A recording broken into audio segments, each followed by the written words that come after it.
Hey guys, I'm Andrea Dunlop, and this is the fifth in my series all about how to launch your book. Today I'm covering things that your book publicist wishes you knew, but probably won't tell you. In the previous videos in this series, I've talked about how to work with your in-house team, hiring outside help, some things that you might want to consider doing yourself, and book tours and events. So if you haven't seen those videos already, go back and check them out. So I'm so excited about today's video. As most of you know, I worked as a book publicist for a long time before becoming a published author. And so I'm excited to share my tips on how to navigate this relationship, which hopefully will be positive for you, but can be a little bit tricky. You know, I think in general, publishers are not always as transparent with authors, especially about marketing and publicity stuff, as authors wish they would be. There are good reasons for this sometimes, but I'm excited to kind of pull back the curtain a little bit on this process for you today. So I think the biggest thing, to start with that publicists wish you knew is who they work for. So this may seem obvious, but the publicist works for her boss at the publisher, not you. So while they are going to be, hopefully excited about your book, and it will be one of their tasks that they're working on, they are likely working on a huge list of other books, and they're getting their priorities dictated to them from the publisher. And so it is always paramount to keep in mind that while this person is working with you, they are not your employee. And I think some of the very bad behavior that I very occasionally saw from authors when I was working at Doubleday stemmed from, a sort of basic misunderstanding about this relationship. And this is good to keep in mind. And listen, when I was working at Doubleday, I had, most of the authors I worked with were really lovely. Some of them were extra lovely and did things like send me flowers. And then others were awful and made me close the door in my office and cry. So you can imagine who I went the extra mile for. I was always professional. I always did my job. But basically, keep in mind that your publicist is a human being, that they work for a boss that is not you, and, be nice to them. So I think the second thing is, don't be a passive participant in this process. So when I was working at Doubleday, it was the mid to late aughts. Obviously, the internet and social media existed, but the landscape looked nothing like it does today. So these tools were just not as accessible, not as well understood by most of the authors that I was working with there. And so I had the horrible experience a handful of times where I was working on a book that I absolutely loved, that was a worthy, well-written, beautiful book by an author who was a lovely, deserving person, and it just did not get any publicity.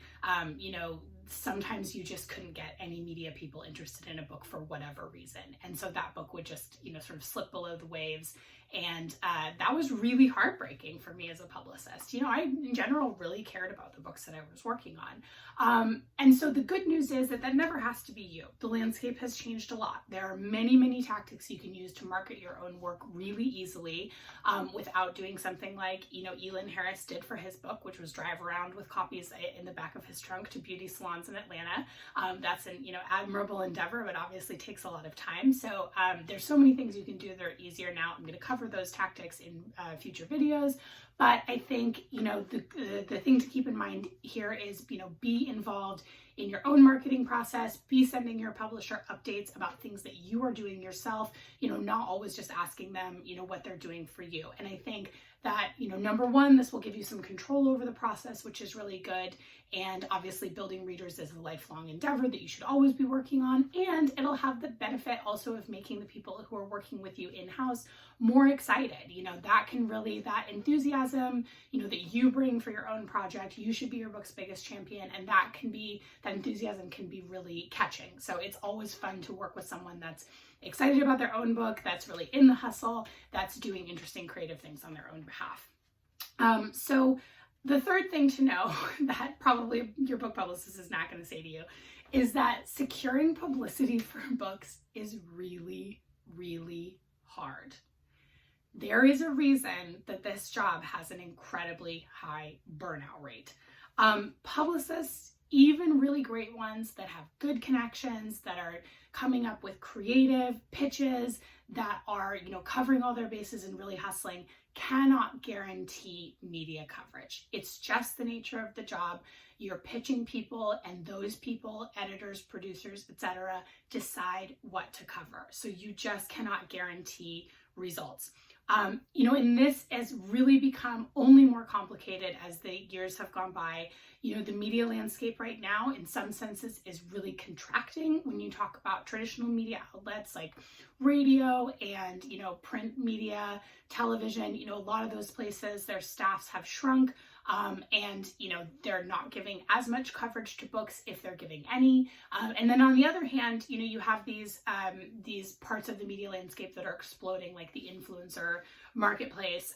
And publicists are really just trying to adapt and keep up with all of that. So I think this job has only gotten harder since I was doing it. So that's just to say, again, be nice to your publicist. Their job is hard. And secondly, don't rely only on the publicity efforts, especially the publicity efforts of the in-house people. Again, take responsibility for your own book. Be your biggest champion. Be always thinking about what you can do. Okay, so the last thing is that complaining probably won't work. So in general, this probably won't be a surprise to most of you, but in general, you don't have a ton of pull with a publisher unless you are a huge author. So I had the occasional author when I was working at Doubleday who really, really kicked up a fuss for whatever reason, just because they weren't happy with how things were going.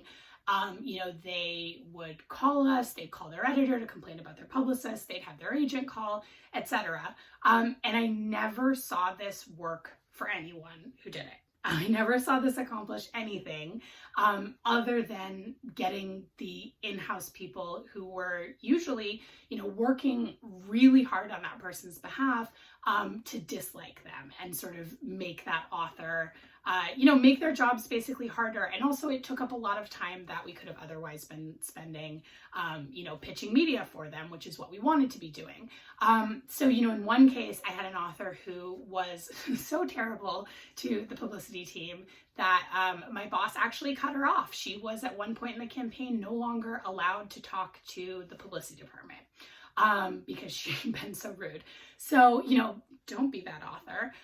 Ironically, her campaign actually went really well. This book got, NPR, Washington Post, New York Times, really everything I could have ever hoped for a book like this. So, that bad behavior didn't often correspond to what our efforts actually were. So, I should say, obviously, there are bad publicists. It's like any other job. The team that I was on at Doubleday was really exceptional. They still are. So, occasionally, of course, publicists do things that you should complain about. If your publicist isn't being responsive, that's a big one. If for some reason they're being rude or disrespectful to you, that's obviously not acceptable. There are cases, too, where publicists make really huge mistakes. Those things should be discussed, obviously. So, in those cases, go to your agent. Usually the agent will kind of talk to the editor. Again, that's going to be really your closest working relationship in-house, usually is the editor who acquired your book. So, then a discussion can happen. But I think definitely keep your expectations measured, even if you do have cause to complain, because a lot of times there's just not anything that someone can immediately do. Sometimes there's just dysfunction going on at that publishing house that is behind the scenes that you don't know about. And that's very frustrating, and those frustrations are valid, but I would say don't waste too much time, trying to get those things fixed sometimes. Honestly, sometimes you just have to kind of carry on. Okay, tell me your questions and comments as always. And next week, I'm going to be covering how to build your marketing timeline.